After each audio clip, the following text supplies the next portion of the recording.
আসসালামু আলাইকুম সুপ্রিয় দর্শক, পদ্মা টিভি 24 এর পক্ষ থেকে আপনাদের সবাইকে আন্তরিক প্রীতি এবং শুভেচ্ছা জানাচ্ছি। প্রিয় দর্শক, বৈষম্য বিরোধী প্রেস ক্লাব এপিসি তৃণমূল টকশোতে আমরা আজকে যাকে যুক্ত করছি তিনি হচ্ছেন ঝিনাইদহ জেলার অন্যতম একজন নন্দিত মুখ, শহীদ প্রেসিডেন্ট জিয়াউর রহমানের অন্যতম একজন আদর্শ সৈনিক বেগম খালেদা জিয়া দেশনেত্রী, তার তৃণমূলের ভ্যানগার্ড নেতৃত্বের পাশাপাশি জনাব তারেক রহমানের একজন একনিষ্ঠ নেতৃত্ব, ঝিনাইদহ 2 হরিণাকুণ্ড সদর সংসদীয় আসনের একজন মনোনীত পদপ্রার্থী, ঝিনাইদহ জেলা বিএনপির সংগ্রামী সভাপতি জনাব আব্দুল মজিদ আজকের অনুষ্ঠানের আলোচক। প্রিয়দর্শক, অনুষ্ঠানকে যদি কোনো প্রশ্ন দিতে চান তাহলে স্ক্রিনে দেখো নম্বর কল করলে আমরা আজকে যিনি একজন তৃণমূল নেতৃত্ব রয়েছেন শহীদ প্রেসিডেন্ট জিয়াউর রহমান নিয়ে দীর্ঘ সময় যিনি কাজ করছেন, তার কাছ থেকে ঝিনাইদহর রাজনীতি নিয়ে এবং ইতিহাসের কিছু আলোচনা নিয়ে আমরা কিছু গুরুত্বপূর্ণ তথ্য উপস্থাপন করতে যাচ্ছি। দর্শক, আপনারা আমাদের সাথে যুক্ত থাকুন। আমাদের সাথে যুক্ত হচ্ছেন জনাব আব্দুল মজিদ। জি জনাব, দর্শক শ্রোতাদেরকে জানাতেন দীর্ঘ সময় ধরে আপনার পথ চলা 46 বছরের বিএনপির ইতিহাসে আপনি প্রায় পুরোটা সময় জুড়েই জড়িত আছেন। আপনি দর্শকদেরকে জানান যে কি চেতনা ছিল, প্রেরণা ছিল, উৎসাহ ছিল, উদ্দীপনা ছিল, ভাবনা ছিল, যে ভাবনার ভিত্তিতে, চেতনার ভিত্তিতে আপনি জাতীয়তাবাদী আদর্শ ধারণ করে আজ এই পর্যন্ত এসছেন। বিসমিল্লাহির রহমানির রহিম। প্রিয় শ্রোতা মণ্ডলী, দর্শক মণ্ডলী, আমি অ্যাডভোকেট এম এ মজিদ, সভাপতি ঝিনাইদহ জেলা বিএনপি। আমি আমার সাক্ষাতের শুরুতেই শ্রদ্ধা ভরে স্মরণ করি বিজয়ের মাসে জাতির মহানায়ক শহীদ রাষ্ট্রপতি জিয়াউর রহমান, যিনি স্বাধীনতার ঘোষণা দিয়েছেন। শুধু স্বাধীনতার ঘোষণাই দিননি, শহীদ রাষ্ট্রপতি জিয়াউর রহমান স্বাধীনতার ঘোষণা দিয়ে সন্মুদ্বুদ্ধে নিজের একটা জেট ফোর্স বাহিনী গঠন করে স্বাধীনতা সংগ্রামে লড়াই করেছেন। তার ঘোষণার মধ্য দিয়ে আপামর জনতা উদ্বুদ্ধ হয়ে সেদিন স্বাধীনতা সংগ্রামে সরাসরি সম্মুখ যুদ্ধে লড়াই করেছেন। শহীদ রাষ্ট্রপতি জিয়াউর রহমান বাংলাদেশ জাতীয়তাবাদী দল সৃষ্টি করেছেন। শহীদ রাষ্ট্রপতি জিয়াউর রহমানের ঘোষণায় 71 সালে যারা বাংলাদেশের স্বাধীনতা সর্বমোত্ত অর্জন করতে যে শহীদ হয়েছেন তাদের আত্মার প্রতি শ্রদ্ধা নিবেদন করি। আমি শ্রদ্ধা নিবেদন করি সেই স্বাধীনতাকে পুনর্জীবিত করার জন্য জুলাইয়ের আন্দোলন যে সমস্ত ছাত্র ভাইরা, শ্রমিক, ছাত্র, শিশুসহ যারা এই বিগত স্বৈরাচারী শেখ হাসিনার বন্দুকের নলে নিহত হয়েছে তাদের আত্মার প্রতি শ্রদ্ধা নিবেদন। আমি এই দলকে বিশ্বাস করি, মনে প্রাণে ধারণ করেছি শহীদ রাষ্ট্রপতি জিয়াউর রহমান নীতি আদর্শের সাথে একত্রতা হয়ে। শহীদ রাষ্ট্রপতি জিয়াউর রহমান যখন রাষ্ট্র ক্ষমতায় ছিলেন 1980 দশকে, তখন আমি ঝিনাইদহ সরকারি উচ্চ বালক বিদ্যালয়ের ছাত্র। শহীদ রাষ্ট্রপতি জিয়াউর রহমানের দেশত্ববোধের প্রতি, দেশের প্রতি যে আনুগত্য, ভালোবাসা, একটা দেশকে পূর্ণাঙ্গভাবে আত্মনির্ভরশীল রাষ্ট্র হিসেবে স্বীকৃতি দেওয়ার জন্যে, আত্মনির্ভরশীল রাষ্ট্র হিসেবে তৈরি করার জন্যে দেশের প্রতি যাতে দেশত্ববোধ এবং ভালোবাসা, সেই ভালোবাসায় আমি মুগ্ধ হয়ে শহীদ রাষ্ট্রপতি জিয়াউর রহমানের কর্মজীবনী এবং তার 19 দফা বাস্তবায়নের লক্ষ্যে আমি সেদিন শহীদ রাষ্ট্রপতি জিয়াউর রহমানের হাতে গড়া সংগঠন জাতীয়তাবাদী ছাত্র দলে যোগদান করি এবং জাতীয়তাবাদী ছাত্র দলের থেকে শুরু আমার রাজনৈতিক পদচারণ। ছাত্রদল থেকে যুবদল, যুবদল থেকে বিএনপি, বিএনপি থেকে আজকে জেলা বিএনপি সভাপতির নেতৃত্ব দিচ্ছি। আমি আমার রাজনৈতিক জীবনের ধারাবাহিকতার ভিতর দিয়ে শহীদ রাষ্ট্রপতি জিয়াউর রহমানের জীবনী, শহীদ রাষ্ট্রপতি জিয়াউর রহমানের পরিবার এবং এই দেশকে শহীদ রাষ্ট্রপতি জিয়াউর রহমানের যে স্বপ্ন, সেই স্বপ্ন বাস্তবায়নের লক্ষ্যে আমি বিগত সরকারের সময় রাজপথের আন্দোলন সংগ্রাম করেছি, লড়াই করেছি, স্বৈরাচার এরশাদ বিরোধী আন্দোলন সংগ্রাম করেছি, লড়াই করেছি এবং এই দেশের স্বাধীনতা সর্বমোত্ত শহীদ রাষ্ট্রপতি জিয়াউর রহমান দফা বাস্তবায়ন করার জন্য আগামী দিনেও আমার জীবন বিসর্জন দিতে আমি প্রস্তুত আছি। জি, আপনি যেটি বলছিলেন শহীদ প্রেসিডেন্ট জিয়াউর রহমানের ক্ষেত্রটি, আমাদের জাতি গঠনের ক্ষেত্রে এই মানুষটির যে অসামান্য অবদান সেটি নিয়ে আমরা যদি কিছু পয়েন্ট উল্লেখ করি, যেমন জনাব শেখ মুজিবুর রহমান 7ই মার্চের একটি ঘোষণা দিলেন বা একটি ভাষণ দিলেন। ভাষণের শেষ কথা ছিল জয় বাংলা, তারপরে পাকিস্তান জিন্দাবাদ, যেটি আওয়ামী লীগের একজন সাবেক সাংসদ তিনি তার বইতে লিখে গেছেন, জনাব একে খন্দকার, এবং আওয়ামী লীগের সাবেক সাধারণ সম্পাদকের কন্যা, তার লেখা বই নেতা ও পিতা বইতে উল্লেখ আছে যে তিনি জয় বাংলার পরে জয় পাকিস্তান জিন্দাবাদ বলেছিলেন। এমন একটা পর্যায় থেকে আরও 18 দিন চলে গেল, 25শে মার্চের কালো রাত্রি এসে গেল। এদিকে জাহাজে করে সেনা আনা হলো এদেশের মানুষকে খামোশ করানোর জন্য। এমন অবস্থায় তৎকালীন আওয়ামী লীগের সাধারণ সম্পাদক তিনি গেলেন তার সভাপতির কাছে ঘোষণা আদায় করতে, কিন্তু ঘোষণাটি তিনি দিলেন না, নাকি তেল দিয়ে ঘুমাতে বলে পাকিস্তানিদেরকে ডেকে তাদের গাড়িতে চড়ে তিনি আত্মসমর্পণের নাটক করে দেশ থেকে চলে গেলেন। এমন অবস্থায় টানটান উত্তেজনা, জেনোসাইড চলছে, এমন অবস্থাতেই জনাব মেজর জিয়াউর রহমান তিনি রিভোল্ট বলে প্রথম একটি ঘোষণা দেন চট্টগ্রাম রেডিও স্টেশনে। এই ঘোষণাটি যখন ছড়িয়ে পড়ে তখন আওয়ামী লীগের পক্ষ থেকে একটা প্রতিনিধি দল আসে যে আপনি আরেকটু যুক্ত করে দেন, নেতার নামটা উল্লেখ করেন, তাহলে মুক্তিযুদ্ধ সবার কাছে মেসেজটি পৌঁছে যাবে। আওয়ামী লীগ তাদের শাসনামলে দ্বিতীয় ঘোষণাটি নিয়ে ব্যাপক মার্কেটিং করেছে। ঘোষক নয়, পাঠক, পিয়ন, দপ্তরি, এরকম অনেক আলোচনা গুঞ্জন করে ইতিহাস তৈরি করেছে। এমনকি পাঠ্যক্রমও ওইভাবেই তৈরি করা হয়েছে। সেক্ষেত্রে শহীদ প্রেসিডেন্ট জিয়াউর রহমান আমাদের জাতি গঠনে, আমাদের স্বাধীনতার জন্য স্বাধীনতার ঘোষণা দেয়া, আমরা যার কারণে স্বাধীনতা দিবস পাচ্ছি, আমরা বিজয় দিবস পাচ্ছি, আমরা লাল সবুজের পতাকা যার কারণে পেয়েছি, তার ক্ষেত্রে ইতিহাসের যে কালা কানুন নিয়ে তার ত্যাগকে যেভাবে ঢেকে রাখা হয়েছে, এই জুলাই গণ অভ্যুত্থানের ক্ষেত্রে নতুন করে ইতিহাসের অবমুক্তি ঘটবে কিনা, কোন ইতিহাসটি আসলে আমাদের পাঠ্যক্রমে জায়গা পাবে, শিক্ষার্থীদের আগামী 1 জানুয়ারিতে কোন ইতিহাসটি আসলে পড়বে? ধন্যবাদ আপনাকে। আসলে বাংলাদেশের স্বাধীনতা, প্রকৃত স্বাধীনতাকে লুণ্ঠন করার জন্য বারবারই তথাকথিত আওয়ামী লীগরা চেষ্টা করেছে। শহীদ রাষ্ট্রপতি জিয়াউর রহমান এমন একজন মানুষ, 1971 সালে 25শে মার্চ শহীদ রাষ্ট্রপতি জিয়াউর রহমান কালুরঘাট বেতার কেন্দ্রের থেকে স্বাধীনতার যে ঘোষণা দিয়েছিলেন, তৎকালীন সময় শহীদ রাষ্ট্রপতি জিয়াউর রহমান ঘোষণা না দিলে স্বাধীনতা, প্রকৃত মানুষ স্বাধীনতা অর্জন করতে পারত কিনা এবং স্বাধীনতা লড়াইয়ে সম্পৃক্ত হতো কিনা সন্দেহ আছে। শেখ মুজিবুর রহমান এবং তার পরিবার সেদিন, শেখ মুজিবুর রহমান পাকিস্তানের সাথে একত্রতা ঘোষণা করে সে পাকিস্তানে চলে গেছিল এবং সে স্বাধীনতা সংগ্রামে স্বাধীনতা যদি অর্জন না হতো, হয়তো শেখ মুজিবুর রহমান আর তার পরিবারে কোনো কিছু হতো না। বাংলাদেশের বাস্তবতায় 71 সালের স্বাধীনতা সংগ্রামে যে সমস্ত মুক্তিযোদ্ধারা ছিল, যারা মুক্তিযুদ্ধকে উদ্বুদ্ধ করেছে, সবাইকে নিয়েই যদি ভাবা হয়, তাহলে যদি বাংলাদেশের স্বাধীনতা অর্জন না হতো, সর্বপ্রথম একজন মানুষকে সামরিক আদালতের বিচার হয়ে ফাঁসি হতো, সেটা হচ্ছে জিয়াউর রহমান। জিয়াউর রহমান একমাত্র ব্যক্তি, দেশের দুঃসময় দুর্দিনে যখনই আকাশে দেশের ভিতরে কালো মেঘ হয়, তখন একটা মাত্র মানুষই আগে আসে, সেটা হচ্ছে শহীদ রাষ্ট্রপতি জিয়াউর রহমান। শহীদ রাষ্ট্রপতি, আমি পূর্বেই বলি, শহীদ রাষ্ট্রপতি জিয়াউর রহমান শুধু স্বাধীনতার ঘোষণা দেয় নাই, শহীদ রাষ্ট্রপতি জিয়াউর রহমান স্বাধীনতার ঘোষণা দেওয়ার পরেও সে স্বাধীনতার একজন সংগঠক ছিল এবং একজন ফাইটার ছিল। তা নিজের নামে জেড ফোর্স গঠন করে নিজের সম্মুখ যুদ্ধে নিজে শরিক হয়েছেন। শহীদ রাষ্ট্রপতি জিয়াউর রহমান প্রতি মানুষের আস্থা বিশ্বাস ছিল বলেই সেদিন কিন্তু বাংলাদেশের স্বাধীনতা অর্জন হয়েছে। শহীদ রাষ্ট্রপতি জিয়াউর রহমানকে ইতিহাসে যে সমস্ত কলঙ্কিত করা হয়েছে বিগত দিনে, এটা নেক্কারজনক একটা ভূমিকা পালন করেছে। এবং আমি বারবারই বলছি যে আওয়ামী লীগ সবসময় স্বাধীনতা এবং প্রকৃত ইতিহাসকে লণ্ঠন করতে চায়।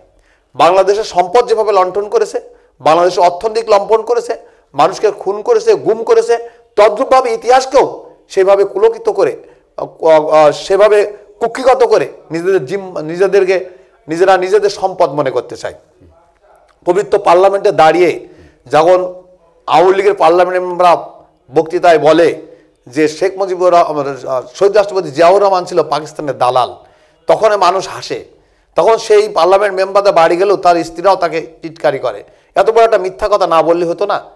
আসলে তখন আপনি বিচার বিশ্লেষণ করেন, শেখ মুজিবের পরিবার কিন্তু একজনও মুক্তিযোদ্ধা নাই এবং তৎকালীন আওয়ামী লীগের নেতারা মুক্তিযোদ্ধার সময় সমস্ত আওয়ামী লীগের জাতীয় নেতারা যারা আজকে মুক্তিযোদ্ধার বড় বড় কথা বলে, সমস্ত লোক ইন্ডিয়ায় যে ফুর্তি করেছে, হোটেলে থেকে আমোদ ফুর্তি করেছে, তারা কিন্তু কোনো সময় এই ময়দানের সংগ্রামে, লড়াইতে সংগ্রামে অংশগ্রহণ করে নাই। সেদিন স্বাধীনতার সংগ্রামে যারা সম্পৃক্ত হয়েছিল, শহীদ রাষ্ট্রপতি জিয়াউর রহমানের ঘোষণার পরিপ্রেক্ষিতে তারা ছিল এদেশের আপালমোল জনতা, এদেশের দিনমজুর, কামার, কুমোর, সুতোর, সমস্ত শ্রমিক, পেশাজীবী মানুষ সেদিনকে সম্মুখ যুদ্ধে লড়াই করেছে। জনাব, এখানে যদি আমরা একটু ইতিহাসের গবেষণা করি, সেটি হলো যে মুক্তিযুদ্ধ কে ডেকে আনলো? মুক্তিযুদ্ধ কি আমাদের কাছে অটোমেটিকলি আসলো, নাকি আমাদেরকে থামানোর জন্য, খামোশ নীতি করার জন্য আমাদেরকে হত্যা করে একজনের শাসনভার আরেকটা রাষ্ট্রের কাছে, অর্থাৎ আমাদের আরেকটি অংশের কাছে দেওয়ার জন্য এই ষড়যন্ত্রটি হয়েছিল? বিমান দিয়ে তো উপর দিয়ে সেনা আসে নাই, এসেছে জাহাজে করে, কেন সেটি নিয়ে দেশের মানুষ সে সময় জানতে পারে নাই, বা তিনি কিভাবে সবকিছু মেসেজ পেলেন, সবাই নেতাদেরকে আত্মগোপনে থাকতে বলে তিনি তার মতো করে চুপটি করে চলে গেলেন। আর এই নিরপরাধ জনগোষ্ঠীর উপরে অপারেশন সার্চলাইট করে যে জেনোসাইডটি করা হলো, এক্ষেত্রে যদি মুক্তিযুদ্ধের ব্যাপারে সঠিক ইতিহাস আলোচনা করা হয়, যদি একটু কোনো ট্রাইব্যুনাল গঠন হয়, তাহলে এই লুকায়িত সত্যগুলো আসলে সামনে আসবে কিনা, যে মুক্তিযুদ্ধ আমাদেরকে আসলে এই মুক্তিযুদ্ধ টেনে আনা হয়েছে কেননা একজনের নেতৃত্ব প্রতিষ্ঠা করার জন্যই, যারা তার বিরুদ্ধে কথা বলেছে তাদেরকে খামোশ করানোর জন্যই, বা খামোশ নীতির সাথে পাকিস্তানিদের সাথে আতাত করেই এই জেনোসাইডটি হয়েছিল, এমন প্রশ্ন ভবিষ্যতে আসবে কিনা? ইতিহাসের এই আলোচনাগুলি আসলে মীমাংসিত সত্য হওয়া দরকার কিনা? অবশ্যই দরকার, এটা নিঃসন্দেহ হওয়া দরকার। প্রকৃত ইতিহাস মানুষের, আমাদের প্রজন্মের কাছে প্রকৃত ইতিহাস আসার দরকার। সেদিনকে শেখ মুজিবুর রহমান সব পাকিস্তানের সাথে আত্মসমর্পণ করেছে, পাকিস্তানের সেনাদের কাছে আত্মসমর্পণ করে সেদিনকে উনি যে পাকিস্তানে আরামায়েশ করেছে। আর প্রকৃত যারা আওয়ামী লীগের বড় বড় কথা বলে, দেখেন আওয়ামী লীগের কোন পরিবারে কোন মানুষ মুক্তিযোদ্ধার শহীদ হয়েছে? কোনো পরিবারে কোনো মানুষ কিন্তু আওয়ামী লীগের শহীদ হয়নি। আজকে প্রকৃতভাবে যে কথা বলা হয় 3,30,00,000 শহীদ হয়েছে, যে 30 লক্ষ শহীদের যে তালিকা করা হয়, এই 30 লক্ষ শহীদের তালিকা যদি প্রকৃত তালিকা যদি থাকে, সেই তালিকার ভিতরে আওয়ামী লীগ পরিবারে কয়জন লোক আছে এটা বিশ্লেষণ করলে কিন্তু বেড়ে যাবে। আর অবশ্যই নতুন করে ইতিহাস লেখা উচিত, নতুন করে ইতিহাস উদ্ভব হওয়া উচিত, এবং সেই স্বাধীনতা সংগ্রাম কার উদ্দেশ্যে, কেন হয়েছে, কী কারণে হয়েছে, একজন ব্যক্তির স্বার্থ সিদ্ধি করার জন্য হয়েছে কিনা। এবং আপনি অত্যন্ত সুন্দর কথা বলেছেন, সেদিন আকাশপথে না এসে পানিপথে তারা আসলো, সেখানে কোনো প্রতিবন্ধকতা হলো না।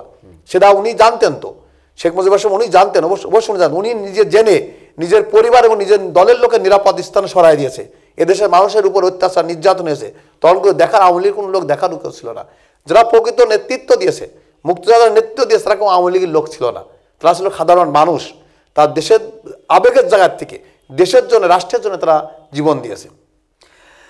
আমাদের জাতি গঠনের ক্ষেত্রে কিছু ব্যক্তির অসামান্য অবদান রয়েছে। আমরা যদি ফাউন্ডার ফাদার্স একটা সেটআপ দেখি, তাহলে একেবারে আমাদের সীমানা থেকে শুরু করে পাক ভারত এবং পূর্ব পাকিস্তান হওয়ার ক্ষেত্র থেকে শুরু করে, এবং একের পর এক পাকিস্তানের বিরুদ্ধে আন্দোলনরত অনেক অবিসংবাদিত নেতৃত্ব আমাদের রয়েছে। সেক্ষেত্রে শেরেবাংলা একে ফজলুল হক, হোসেন শহীদ সোহরাওয়ার্দী, মাওলানা আব্দুল হামিদ খান ভাসানী, শের সলিমুল্লাহ এবং শেখ মুজিবুর রহমানের কিছু অংশ, এবং অবশেষে শহীদ প্রেসিডেন্ট জিয়াউর রহমান, এই 6 জন ব্যক্তির অসামান্য ত্যাগ তিতিক্ষার ভিত্তিতেই একটি স্বাধীন রাষ্ট্র আমরা পেয়েছি কিনা, সেক্ষেত্রে ফাউন্ডার ফাদার্স আসলে হিসাব করা দরকার কিনা। একক কোনো জাতির পিতা নয়, আমাদের অনেকের সমন্বয়ে আসলে জাতি গঠন হয়েছে। সবাইকে আমরা কৃতজ্ঞতা দিতে চাই কিনা? অবশ্যই, নিঃসন্দেহে। হোসেন সোহরাওয়ার্দী, মাওলানা ভাসানী, একে নজরুল ইসলাম, শহীদ রাষ্ট্রপতি জিয়াউর রহমান, শেখ মুজিবুর রহমান, সবাইকে নিয়েই আজকে তারা জাতির পিতা হিসেবে শেখ মুজিবুরকে প্রাধান্য দিয়ে তারা রাষ্ট্রের কাছে স্বীকৃতি দিয়ে চেয়েছে। আসলে জাতি কিন্তু সেটা মেনে নিয়েনি, কারণ এই রাষ্ট্র গঠনে, এই দেশ গঠনের জন্য পূর্বে যে সমস্ত ইতিহাস হয়, সেই ইতিহাস বিশ্লেষণ করলে আপনি যাদেরকে নাম বললেন, হোসেন সোহরাওয়ার্দী, মাওলানা ভাসানী সাহেব, জিয়াউর রহমান, এদের অবদান তো কম না। একক জাতির পিতা হওয়ার মতো শেখ মুজিবুর রহমান এমন কোনো কৃতিত্ব নেই। আজকে যেটাকে শেয়ার করা হয়, তাদের অবদান অনেক বেশি শেখ মুজিবুরের চেয়েও। নিঃসন্দেহে এককভাবে জাতির পিতা হতে হলে এটা কখনো সেক্ষেত্রে আমরা একটা ভোট ছেড়ে দিতে পারি কিনা, যে পার্সেন্টেজের ক্ষেত্রে, স্বাধীনতার ক্ষেত্রে, আমাদের ফাউন্ডার ফাদার্সের ক্ষেত্রে কার কত পার্সেন্ট ভূমিকা, অবশ্যই একটা জনমত হতে পারে কিনা? অবশ্যই এটা মৌলিক মতামত নেওয়া যেতে পারে, সাধারণ মানুষের মতামত নেওয়া যেতে পারে, হা না ভোটের মাধ্যমে না, এটা মৌলিক সাধারণ মানুষের মতামত নেওয়া যেতে পারে। আসলে প্রকৃত স্বাধীনতাকে, প্রকৃত ইতিহাসকে তারা হাইজ্যাক করেছে। আজকে পত্রিকায়, বই পুস্তকে শেখ মুজিবুর রহমানকে হাইলাইট করা হয়েছে, সেখানে হোসেন সোহরাওয়ার্দীর নাম উঠাই দিয়েছে, মাওলানা ভাসানীর নাম তুলে দেওয়া হয়েছে, শহীদ রাষ্ট্রপতি জিয়াউর রহমান স্বাধীনতার ঘোষণা করেছে, এইটাও তারা বলতে অস্বীকৃতি প্রকাশ করেছে, এইটাও তারা বলে নাই। এলে স্বাধীনতাকে তারা বিট্রে করেছে, ইতিহাসে তারা বিট্রে করেছে। মরহুম জননেতা আব্দুল হামিদ খান ভাসানী, তার দুজন আদর্শিক রাজনৈতিক সন্তান ছিলেন। একজন শেখ মুজিবুর রহমান, যাকে তিনি তার আওয়ামী মুসলিম লীগের প্রতিষ্ঠাতা কমিটিতেই যুগ্ম সাধারণ সম্পাদক হিসেবে রেখেছিলেন। পরবর্তীতে এই সন্তান দ্বারাই তিনি লাঞ্ছিত হন, পরবর্তীতে দলটি ছেড়ে দেন। অবশেষে এই নেতার মুক্তিযুদ্ধের পরে তিনি আরেকজন আদর্শিক সন্তান হিসেবে গ্রহণ করেন, জনাব শহীদ প্রেসিডেন্ট জিয়াউর রহমানকে। জনাব আব্দুল হামিদ খান ভাসানীর নীতি, আদর্শ, ইমানদারি, দিনদারি, প্রতিটি বিষয় শহীদ প্রেসিডেন্ট জিয়াউর রহমান যেভাবে ধারণ করলেন, লালন করলেন, এবং এই পিতা এবং পুত্র এক হয়ে নেব ভাসানীর সেই প্রতীক বিএনপি চলে আসলো। এবং এর আগেও কিন্তু বিএনপি শহীদ প্রেসিডেন্ট জিয়াউর রহমান দুটি সংগঠন করেছিলেন, জাগদল করেছিলেন, ফ্রন্ট করেছিলেন। অবশেষে মাওলানা আব্দুল হামিদ খান ভাসানীর দেয়া নামের দলটি প্রতীক নিয়েই বিএনপি আজ এত নন্দিত, এত স্বীকৃত এবং বাংলার মানুষের অন্যতম প্রিয় প্রতীকের নাম ধানের শীষ কিনা। নিঃসন্দেহে মৌলানা ভাসানী সাহেব উনি দেশ নিয়ে ভাবতেন এবং অনেক গভীরভাবে ভাবতেন। এদেশের ভূখণ্ড, এদেশের মানুষের জীবন যাত্রার মান, এদেশের মানুষের সুখ শান্তি, এদেশের মানুষের মৌলিক অধিকার সমস্ত কিছু নিয়ে ভাবতেন। নিঃসন্দেহে আপনি সুন্দর কথা বলেছেন। মৌলানা ভাসানীর সাথে শেখ মুজিবুর রহমান সাহেব নিঃসন্দেহে গাদ্দারি করেছে। কারণ মৌলানা ভাসানী শেখ মুজিবুর রহমানের যে দীক্ষা বংশের শিক্ষা দিয়েছিল সেখান থেকে সে সরে আসছিল।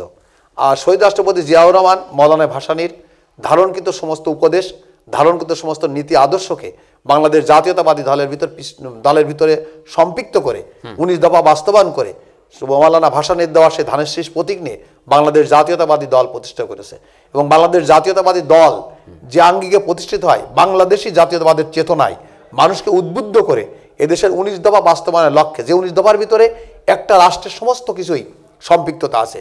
একটা রাষ্ট্রে পরিপূর্ণ আত্মনির্ভরশীল রাষ্ট্র হতে হলে এবং সেই রাষ্ট্র নিজস্বভাবে নিজস্ব সত্তায় মেরুদণ্ড সোজায় দাঁড়ানোর জন্য যে যে নীতিমালা দরকার, যে যে কর্মসূচি দরকার, যে সমস্ত কর্ম পরিকল্পনা দরকার সমস্ত কিছুই 19 দফার ভিতরে আছে। আমাদের সেই 19 দফাকেই আমাদের ভারপ্রাপ্ত চেয়ারম্যান বর্তমান রাষ্ট্র সংস্কারের নাম দিয়ে 31 দফায় রূপান্তরিত করেছে। আপনি 31 দফা দেখেছেন কিনা যায় না, তো বাংলাদেশের মানুষের সামনে 31 দফা নতুন রূপে আসছে। এই 31 দফা সংস্কারের মধ্য দিয়ে শহীদ রাষ্ট্রপতি জিয়াউর রহমানের সন্তান বর্তমান বাংলাদেশ জাতীয়তাবাদী দলের ভারপ্রাপ্ত চেয়ারম্যানের দায়িত্ব পালন করছে। এই বিগত সরকারের রসানালে পড়ে হাজার হাজার মাইল দূর থেকে শহীদ রাষ্ট্রপতি জিয়াউর রহমানের সন্তান আমাদের প্রিয় নেতা তারেক রহমান সাহেব আজকে যে 31 দফা দিয়েছে, 31 দফা চমৎকার বিষয়গুলো উল্লেখ করেছে। দেখেন কত সৎসাহসের পরিচয় দিয়েছে উনি স্পষ্ট বলেছেন একটা রাষ্ট্রে একটা ব্যক্তি 2 বারে বেশি প্রধানমন্ত্রী হতে পারবে না। তারেক রহমানের যে বয়স, তারুণ্যের বয়স, এই তারুণ্যের বয়সে সে তো বলতে পারত 5 বারে প্রধানমন্ত্রী হতে পারবে। আগামী দিনে মানুষ স্বপ্ন দেখে এই অপশনটা মানে উনি ক্লিন চিপ দিয়ে এগিয়ে যেতেন, মানে শর্টকাট করতেন, স্কিম করতে পারতেন, অবশ্যই স্কিম করতে পারতেন, কিন্তু করেন নাই। এই কারণেই বাংলাদেশে কোনো দুর্বৃত্তর আবির্ভাব ঘট, বারবার রাষ্ট্র ক্ষমতা দখল করে কোনো ব্যক্তি তার ক্ষমতার মহে সে বাংলাদেশের মানুষের কথা ভুলে যাক, এটি সে চায়নি। দেখেন আজকে উনি বলেছে 2 কক্ষ বিশিষ্ট পার্লামেন্ট করার জন্য। আজকে পেশাজীবী মানুষের কথা বলার পার্লামেন্টে অধিকার নাই। আজকে বিভিন্ন পেশাজীবী মানুষকে দিয়ে একটা কক্ষ দিয়ে 2 কক্ষ বিশিষ্ট পার্লামেন্ট গঠন করবে। উনি নতুন পরিকল্পনায় আধুনিক আজকে কম্পিউটার আধুনিক যুগে এই যুগের মানুষ যে চিন্তা ভাবনা করে সেই চিন্তা ভাবনা কিন্তু তার মাথার থেকে আগের থেকে আসছে। এটা নিঃসন্দেহে এই দেশের একটা সৌভাগ্যবান একজন ব্যক্তি পেয়েছে, সেটা হচ্ছে শহীদ রাষ্ট্রপতি জিয়াউর রহমানের সন্তান আমাদের প্রিয় নেতা তারেক রহমান। আমরা ওই আলোচনাটা আসবো। আমরা একটু একটা আলোচনা যাচ্ছি 75-এর 7 নভেম্বর টান উত্তেজনা, ব্রিগেডিয়ার খালেদ মোশাররফ এবং কেএম শহীদুল্লাহর একটা নেতৃত্ব, একটা উইং, আরেকটি কর্নেল তাহেরের নেতৃত্বে জাসদের একটা উইং, মাঝখানে প্রতিবন্ধকতা হচ্ছে মেজর জেনারেল জিয়াউর রহমান, তাকে অ্যারেস্ট করা হয়েছে। কবি বলেছেন তুমি যদি পৃথিবীকে কিছু দাও পৃথিবী তোমাকে তার রিটার্ন দেবে। প্রতিধ্বনি সূত্রটাও যেরকম, আমরা যদি বলি যা তার রিটার্ন কিন্তু আসে। যিনি নিজের জীবন বাজি রেখে কোটি মানুষের জন্য জানবাজি করে সেদিন মুক্তিযুদ্ধের ঘোষণা দিয়েছিলেন, এবার 75-এর 7 নভেম্বরে এদেশের মানুষ লাখো জনতা তার জন্য জীবন বাজি রাখলেন এবং জীবন বাজি রেখে তাকে উদ্ধার করে এদেশের রাষ্ট্র ক্ষমতায় বসালেন। এবং তিনি তার সত্যিকার সেদিনের মানুষের প্রত্যাশা পূরণের ক্ষেত্রে যেভাবে হেঁটেছেন, আমরা যেটা তথ্য পেয়েছি, তথ্য বাতায়ন বলছে যে 10,000 কিলোমিটার তিনি পায়ে হেঁটেছেন। পুরো মানচিত্রটা তিনি পায়ে দোলে বেরিয়েছেন, খাল কাটরে মানুষের সাথে ঘামের যে সম্পর্কটি তিনি করেছেন। এবং তিনি এমনটিও বলেছেন যে পরিশ্রমের করে নেতা হতে হবে, I will make politics difficult politician, এই ধরনের পলিটিক্যাল ইথিক্যাল কথাও তিনি বলে দিয়েছেন। সেক্ষেত্রে শহীদ প্রেসিডেন্ট জিয়াউর রহমান ওই 5.5 বছর 81-30 মে পর্যন্ত 75-এর 7 নভেম্বর থেকে এই 5.5 বছরের সময়কালীন কিছু তথ্য ইতিহাস আপনি দর্শকদের জন্য যদি রাখতেন। শহীদ রাষ্ট্রপতি জিয়াউর রহমান, আপনি পূর্বেই বলেছি, শহীদ রাষ্ট্রপতি জিয়াউর রহমান এমন একজন ব্যক্তি ছিলেন, উনি যখনই রাষ্ট্রের ভিতর কোনো সংকট সৃষ্টি হয়েছে তখনই কিন্তু উনি ছুটে আসছেন। উনি স্বাধীনতার ঘোষণা দেওয়ার পরে উনি কিন্তু ক্যান্টনমেন্টে ফিরে গেছেন। উনি কিন্তু চাইছিল এদেশের স্বাধীনতার সার্বভৌমত্ব, এদেশের লাল সবুজ পতাকা, নির্দিষ্ট ভূখণ্ড, নির্দিষ্ট মুদ্রা নিয়ে আজকে আওয়ামী লীগ সরকার যে সরকার গঠন করে সেই সরকারের অধীনে মানুষ সেই নিরাপত্তা পাক, স্বাধীনতার স্বাদ পাক। কিন্তু 1971 সাল থেকে 1975 সালের 15 আগস্ট পূর্ব পর্যন্ত তৎকালীন আওয়ামী লীগ সরকার এদেশের প্রকৃত স্বাধীনতাকে সর্বপ্রথম লুণ্ঠন করেছে। স্বাধীনতার যে স্বাদ, সেই স্বাধীনতার স্বাদ মানুষ পায়নি। রক্ষী বাহিনী তৈরি করে, মুজিব বাহিনী তৈরি করে মানুষের উপর অত্যাচার নির্যাতন করেছে।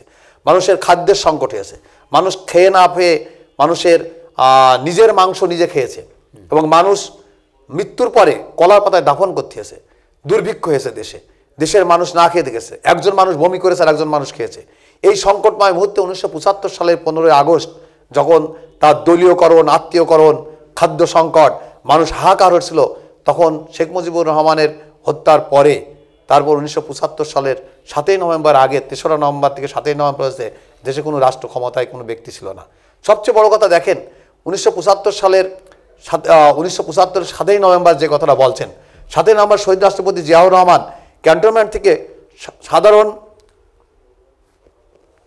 সাধারণ সৈনিকরা এবং সাধারণ জনতা ক্যান্টনমেন্টে বের করে নিয়ে আসে।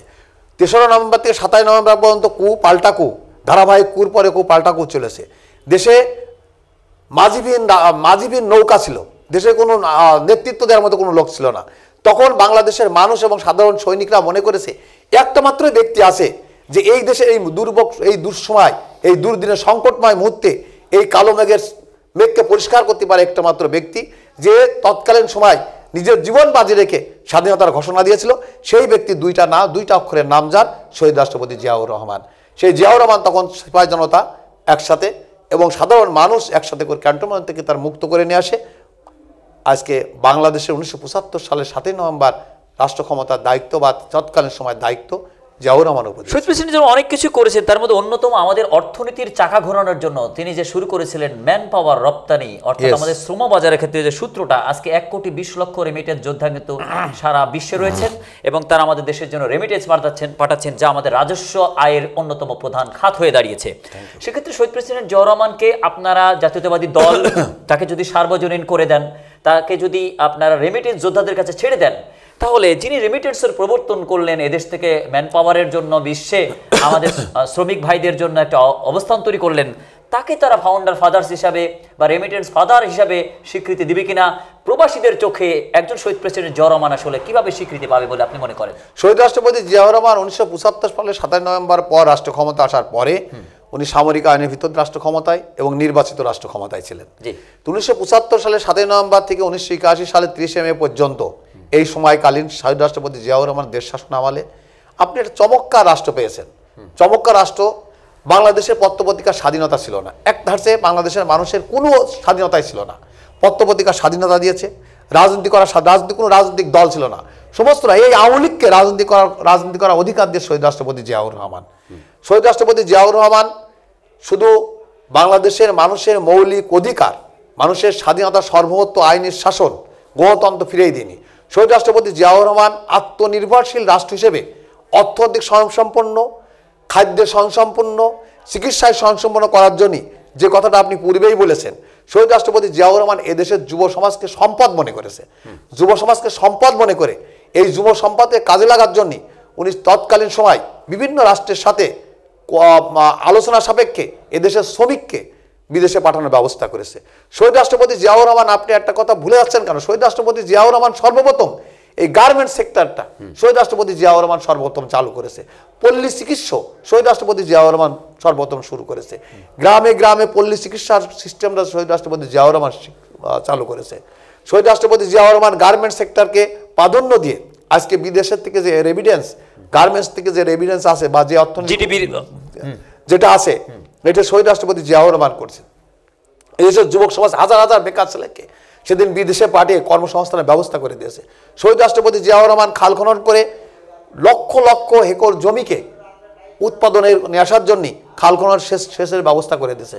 শহীদ রাষ্ট্রপতি জিয়াউর রহমান শুধু খাল খনন করেনি, খাল খনন করার পর খালের দুই পাশ দিয়ে বৃক্ষরোপণ করেছে, হাঁস মুরগি চাষের জন্য ব্যবস্থা করেছে। শহীদ রাষ্ট্রপতি যেমন একটা পরিবারকে আত্মনির্ভরশীল করার জন্য সেই পরিবারে ক্ষুদ্র কৃষির শুদ্ধ ঋণের ব্যবস্থা করে সেই পরিবারকে আত্মনির্ভরশীল করার জন্য শহীদ রাষ্ট্রপতি জিয়াউর রহমান চেষ্টা করেছে। শহীদ রাষ্ট্রপতি জিয়াউর রহমান বিশ্বের মানচিত্রে এদেশের ইসলামী রাষ্ট্র হিসেবে স্বীকৃতি দেওয়ার জন্য আজকে শহীদ রাষ্ট্রপতি জিয়াউর রহমান সে ব্যাপারেও ওআইসির প্রেসিডেন্ট নির্বাচিত হয়েছিলেন। শহীদ রাষ্ট্রপতি জিয়াউর রহমান এদেশের সর্বপ্রথম সংবিধানে বিসমিল্লাহির রহমানির রহিম সংযোজন এবং আল্লাহর প্রতি অবিচল বিশ্বাস এবং আস্থা, অবশ্যই আল্লাহর প্রতি অবিচল বিশ্বাস আস্থা, এবং শহীদ রাষ্ট্রপতি জিয়াউর রহমান সর্বপ্রথম এদেশের বিভিন্ন মসজিদ মাদ্রাসা ইসলামী শিক্ষা ব্যবস্থা চালু করেছে। শহীদ রাষ্ট্রপতি জিয়াউর রহমান একটা রাষ্ট্রকে পূর্ণাঙ্গ রাষ্ট্রে রূপান্তরিত করার জন্য সেই রাষ্ট্রের যত অবকাঠামো লাগে, রাষ্ট্রীয় উন্নয়ন লাগে, মানুষের আত্মনির্ভরশীল যা যা লাগে, সমস্ত কিছু শহীদ রাষ্ট্রপতি জিয়াউর রহমানের স্বপ্নে ছিল, বাস্তবায়ন করেছে, বাস্তবায়ন করার চেষ্টা করেছে। আজকে সেই সমস্ত অসমাপ্ত কাজগুলো নিয়েই তার পুত্র তারেক রহমান নতুন স্বপ্ন নতুন দেশ গড়ার অঙ্গীকার নিয়ে সংস্কারের রাষ্ট্র সংস্কার 31 দফা নিয়ে আসছে। এই রাষ্ট্র সংস্কার 31 দফার মধ্য দিয়ে এই দেশটা আত্মনির্ভরশীল রাষ্ট্র হিসেবে গঠন করার জন্য এবং এই রাষ্ট্রের যুব সমাজকে সম্পদে রূপান্তরিত করার জন্য এবং সমস্ত মানুষকে, অর্থাৎ লাইক ফাদার লাইক চাইল্ড, পিতার দেখানো পথে হাঁটছেন সন্তান। জনাব তারেক রহমান একেবারে যুব বয়স থেকেই তিনি মাঠে নামলেন, একটা থানা কমিটির একজন সদস্য থেকে শুরু করে আজকে তিনি ভারপ্রাপ্ত চেয়ারম্যানের দায়িত্ব পালন করছেন। আপনার দেখা জনাব তারেক রহমান কিভাবে মাঠ থেকে মাঠের পলিটিক্সের মাধ্যমে তৃণমূলের নেতৃত্বের মাধ্যমে আজকে এই পর্যায়ে পর্যন্ত এসেছেন, এক নজরে জনাব তারেক রহমানের সেই রাজনৈতিক উত্থানের গল্প। পিতার পুত্রাধিকার সূত্রে একজন রক্তের প্রবাহ বিদ্যমান, শহীদ রাষ্ট্রপতি জিয়াউর রহমানের রক্তের প্রবাহ বিদ্যমান আছে তারেক রহমানের মধ্যে। তারেক রহমান সর্বপ্রথম বগুড়া গাবতলী তার নিজের উপজেলা একজন প্রাথমিক সদস্যপদ অর্জন করেন। সেই প্রাথমিক সদস্যপদ থেকে হাঁটি হাঁটি পা করে আজকে দলের প্রধানের দায়িত্ব পালন করছেন। তারেক রহমান নিজের 24 ঘন্টার ভিতর আমার মনে হয় যে উনি 5 ঘন্টা ঘুমায় কিনা সন্দেহ আছে। উনি সবসময় মানুষকে নিয়ে চিন্তা করে, বাংলাদেশ নিয়ে চিন্তা করে, এই বাংলাদেশের ভূখণ্ড নিয়ে চিন্তা করে, এই বাংলাদেশের মানুষের মৌলিক অধিকার নিয়ে চিন্তা করে। একটা মানুষ কিভাবে ভালো থাকবে, একজন শ্রমিক কিভাবে ভালো থাকবে, একজন দিনমজুর কিভাবে ভালো থাকবে, একটা রাষ্ট্র কিভাবে নিরাপদে থাকবে, ভালো থাকবে, সেই কথাই ওনার মাথায় সবসময় কাজ করে। সাংগঠনিক দক্ষতা ওনার অত্যন্ত প্রখর। হাজার হাজার মাইল দূরে থেকে এই 17টা বছর যে দলের ভিতরে এত স্টিম রুলার চলেছে, দলের হাজার হাজার নেতাকর্মী খুন হয়েছে, গুম হয়েছে, মামলা খেয়েছে, অত্যাচার হয়েছে, নির্যাতিত হয়েছে, পরিবারকে ধ্বংস করে দিয়েছে, ব্যবসা বাণিজ্য ধ্বংস করা হয়েছে বিএনপি নেতাকর্মীদের। তারপরেও শক্ত মেরুদণ্ডর মতো শক্ত হয়ে দাঁড়ানোর জন্য তারেক রহমান তৃণমূল পর্যায়ের নেতাকর্মীদের সাথে কথা বলেছে। তারেক রহমান তার জীবন দশায় তার উপর যে অত্যাচার চলেছে, 111 গভর্নমেন্ট তার অত্যাচার করে নির্যাতন করে, এই শেখ হাসিনা গভর্নমেন্টেরই অনুসারী ছিল 111 গভর্নমেন্ট। তাদের মিশন বাস্তবায়ন করে আজকে শেখ হাসিনা তারেক রহমানের উপর যে অত্যাচার নির্যাতন মামলা হামলা বিচার অন্যায় করে তার উপরে সমস্ত রকম অন্যায় তার উপর চাপি দিয়ে নির্বিচারে তার অনেক মামলায় সাজা দিয়েছে। তারপর তারেক রহমান কখনো কিঞ্চিত পরিমাণ সে কখনো বিচলিত হয়নি, কিঞ্চিত পরিমাণ তার মনোবল কখনো দুর্বল হয়নি। উনি যখনই আমাদের সাথে কথা বলেছে অনেক দৃঢ়তা শক্তর সাথে কথা বলেছে, আমাদেরকে বলেছে আপনারা তৃণমূল, আপনারা শক্ত থাকেন, আপনারা এই দলের গন্ধ, আপনারা এই দলের মূল খুঁটি। উনি তৃণমূলকে অনেক গুরুত্ব দিয়েছে, অনেক মূল্যায়ন করেছে। জাতীয় নেতাদের মূল্যায়ন উনি তৃণমূলের নেতৃত্বকে গুরুত্ব দিয়েছে বলেই আজকে বিএনপি একটা শক্ত অবস্থানে আছে। এটা মনে করি একটা অত্যন্ত প্রখর একটা দৃষ্টিশক্তি তার ভিতরে আছে যে আমার খুঁটি যদি ঠিক থাকে আমার ঘর কেউ ভাঙতে পারবে না, এবং সেটা ছিল তারেক রহমানের ভিতরে অত্যন্ত মেধা একটা শক্তি। এই খুঁটি নিয়ে জি তারেক রহমান সে দেখেন হাজার মাইল দূরে থেকে নেতাকর্মীদের উপর যে খোঁজটা নিয়েছে আশ্চর্য হয়ে যাবেন। আমি তার অনেকবার কথা বলার সুযোগ হয়েছে। উনার যে মানে একটা কর্মী আমাকে একদিন বলেছে যে তোমার অমুক এলাকার অমুক কর্মী তার বাবা জেলখানায় আছে, সন্তানা রাখে আছে, তাহলে কত পর্যন্ত খোঁজ রাখে আমি নিজে জানি না। পরে আমার তাকে বলেছে তুমি সেখানে চলে যাও, সেখানে ওই পরিবারের খোঁজ নাও। তাহলে নেতা কর্মীদের প্রতি যে তার খোঁজ ভালোবাসা দেখেন, অনেক পরিবারের সন্তান হারিয়ে গেছে, পরিবারের সন্তান আপন যারা খোঁজ নেয়নি, প্রতি ঈদে তার সমস্ত পরিবারের খোঁজ নিয়েছে। তার ব্যক্তিগত পক্ষ থেকে প্রত্যেকটা ঈদে প্রত্যেকটা পরিবারের প্রতি খোঁজ নিয়ে সামান্যতম সাহায্য হলেও তাদের ঈদের দিন অন্তপক্ষে স্মরণ করেছে। তার পরিবারের অবাধ টেলিফোনে সব পরিবারের সাথে সে কথা বলে, ক্ষতিগ্রস্ত পরিবারের কথা খোঁজ নেয়, এবং সে তৃণমূলী পর্যন্ত। আমার সবচেয়ে ভালো লাগে তারেক রহমানের সবচেয়ে তার নেতৃত্বের প্রতি আমি ভীষণভাবে দুর্বল একটা কারণে, উনি প্রচন্ডভাবে তৃণমূলের নেতৃত্বকে উনি বিশ্বাস করে। এবং তৃণমূলের যোগ্য নেতৃত্ব উনি প্রতিষ্ঠা করার জন্য যে প্রচেষ্টা চালাচ্ছে, এই প্রচেষ্টা সফলতার মধ্য দিয়েই এই বিএনপি আমি মনে করি আগামী 5 বছর আরও অনেক কঠোর এবং কঠিন এবং সাচ্চা বিএনপি, এখন সাচ্চা বিএনপি, আরও তারেক রহমান নেতৃত্বে সাচ্চা বিএনপি হবে। যে বিএনপি শহীদ রাষ্ট্রপতি জিয়াউর রহমানের যে অসমাপ্ত কর্মসূচি বাস্তবায়ন করবে এবং আগামী দিনে ইনশাআল্লাহ আল্লাহ যদি সহায় থাকে এদেশে অবাধ নিরপেক্ষ একটা নির্বাচন হবে। সেই নির্বাচনের মধ্য দিয়ে এদেশের জনগণের ভালোবাসা নিয়ে, ম্যান্ডেট নিয়েই বিএনপি রাষ্ট্র ক্ষমতায় যাবে এবং সেই রাষ্ট্র ক্ষমতা হবে এদেশের দুর্নীতিমুক্ত, এদেশের শোষণমুক্ত, আইনের ভিতর আইনের স্বাধীনতা থাকবে, মানুষের মৌলিক অধিকার থাকবে, গণতান্ত্রিক অধিকার থাকবে, দুর্নীতিমুক্ত থাকবে, দুর্বৃত্তমুক্ত থাকবে এবং সেই বাংলাদেশ হবে এদেশের প্রকৃত স্বাধীনতার স্বপ্ন নিয়ে শহীদ রাষ্ট্রপতি জিয়াউর রহমান যে ঘোষণা দিয়েছিল সেই ঘোষণা বাস্তবায়নের আজকে স্বাধীনতার 55 বছর পর এসে 53 বছর পরে এসে সেই স্বাধীনতার স্বাদ ইনশাল্লাহ আগামীতে বিএনপির নেতৃত্বে বাংলাদেশের মানুষ। জি, আপনি যেটি বলছিলেন জনাব তারেক রহমানের নেতৃত্বের গুণ, আসলে এটা করতে চেয়েছিল আওয়ামী লীগ এটা খুন করতে না পেরে তাকে একেবারে 111 থেকে নিপীড়ন চালানো হয় এবং তাকে এদেশ থেকে তিনি রাজনীতি করতে পারবেন না এ ধরনের মুসলিকা আদায় করে এদেশ থেকে নির্বাসনে পাঠানো হয়। তিনি বিদেশে যেয়ে প্রতিটা মুহূর্তে নেতাকর্মীদের খবর রেখে আন্দোলনের একটা বৃহৎ এবং এক দফা বাস্তবায়নের জন্য কাজ শুরু করেন। বিএনপি কোনো আন্দোলনে 70%, কোনো আন্দোলনে 80%, কোনো আন্দোলনে 90% পর্যন্ত সফল হয়েছে, শতভাগ হচ্ছিল না। কিন্তু বিএনপি যে তার শরিকদের নিয়ে লড়াইটি লড়ছিল এটি দেশের মানুষ জানতো। এই জানাটাই অবশেষে 15.5 বছর পর জুলাইতে শুরু হলো গণ অভ্যুত্থান, গণ রেভলিউশন। এই রেভলিউশনের ভিত্তিতে যে বিজয়টি আসলো, সেই বিজয়ের পরে আমরা একটা অন্তর্বর্তীকালীন সরকারকে পেলাম এবং অন্তর্বর্তীকালীন সরকারের প্রধান করা হলো নোবেল জয় ডক্টর মোহাম্মদ ইউনূসকে। ডক্টর মোহাম্মদ ইউনূসের প্রতি বিএনপি নেতাকর্মীদের সফট কর্নার ছিল। বিএনপি নেতাকর্মীরা এক পার্লামেন্ট থেকে শুরু করে তৃণমূল পর্যন্ত সবাই ডক্টর মোহাম্মদ ইউনূসের প্রতি শ্রদ্ধাশীল ছিলেন। ডক্টর মোহাম্মদ ইউনূসও মনে করতেন যে বিএনপি আমার একটা ডিফেন্স। বিএনপি যে ডক্টর মোহাম্মদ ইউনূসকে এত ডিফেন্স দিল, সেই বিএনপির প্রধান নেতৃত্ব জনাব তারেক রহমানের কৃতজ্ঞতা, ত্যাগের কথা তিনি বিল ক্লিন্টনের সাথে সাক্ষাতের সময় কেন ভুলে গেলেন? কেন মাস্টার মাইন্ড হিসেবে তার নামটা উল্লেখ না করে একটা ইয়াং সেলের হাতকে উত্তোলন করে বললেন he is the master mind? Master mind কি এতটাই নর্মাল নাকি মাস্টার মাইন্ডের গভীরতা অনেক বেশি? মাস্টার প্ল্যান সৃষ্টি করে এত বড় আন্দোলন বৃহত্তরী করে লক্ষ কোটি জনগণকে উজ্জীবিত করার নেতৃত্বের এই নেপথ্যের জননায়ককে মাস্টার মাইন্ড না বলাটা, স্বীকৃতি না দেওয়াটা সবাইকে অবাক করেছে। আপনি আসলে এ ব্যাপারে আপনার অনুভূতি কি? এটা একটা ইউনূস সাহেবের একান্ত ব্যক্তিগত বিষয় আমি মনে করি। তো বাংলাদেশের মানুষ এবং বাংলাদেশের ছাত্র সমাজ, আন্দোলনকামী জনতা জানে যে জুলাইয়ের আন্দোলনের মাস্টার মাইন্ড এই দেশের আকাঙ্ক্ষিত ব্যক্তিত্ব শহীদ রাষ্ট্রপতি জিয়াউর রহমানের সন্তান আমাদের প্রিয় নেতা তারেক রহমান।